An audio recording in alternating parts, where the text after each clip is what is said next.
রোববার সকাল থেকেই ট্রাইব্যুনাল প্রাঙ্গণে বাড়তে থাকে ভিড়। মানবতাবিরোধী অপরাধের ৭ মামলায় সাবেক সংসদ সদস্য, মন্ত্রী ও পুলিশ কর্মকর্তা সহ ট্রাইব্যুনালে হাজির করা হয় ৩৮ জন আসামিকে, যাদের মধ্যে রয়েছেন সালমান এফ রহমান, আনিসুল হক, দীপু মনি, জুনায়েদ আহমেদ পলক সহ আরও বেশ কয়েকজন সাবেক মন্ত্রী, সংসদ সদস্য ও পুলিশ কর্মকর্তা।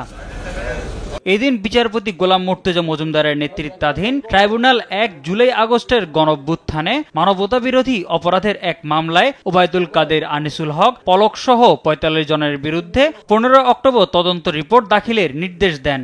আন্তর্জাতিক অপরাধ ট্রাইব্যুনালে সাবেক বেশ কয়েকজন মন্ত্রী, প্রতিমন্ত্রী, এমপি এবং আওয়ামী লীগ নেতাকর্মী, বিশেষ করে ঊর্ধ্বতন নেতৃত্বে স্থানীয় যারা ছিলেন তাদের মামলার দিন ধার্য ছিল।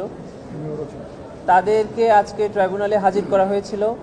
তাদের মামলার তদন্তের অগ্রগতি প্রতিবেদন ট্রাইব্যুনালে জমা দিয়েছেন তদন্তকারী কর্মকর্তা এবং সাথে সাথে আরও ৩ মাসের সময় প্রার্থনা করেছেন। কারাগারের ভেতরে হাসানুল হক ইনুর ভয়েস রেকর্ড করা অভিযোগ আদালতে তোলা হয় এদিন। গত বছরের ১৭ ডিসেম্বর জুলাই-আগস্টের গণহত্যার ঘটনায় মানবতাবিরোধী অপরাধের অভিযোগে করা ২ মামলায় শেখ হাসিনা, ওবায়দুল কাদের সহ ৪৬ জনের বিরুদ্ধে তদন্ত ২ মাসের মধ্যে শেষ করার নির্দেশ দিয়েছিলেন ট্রাইব্যুনাল।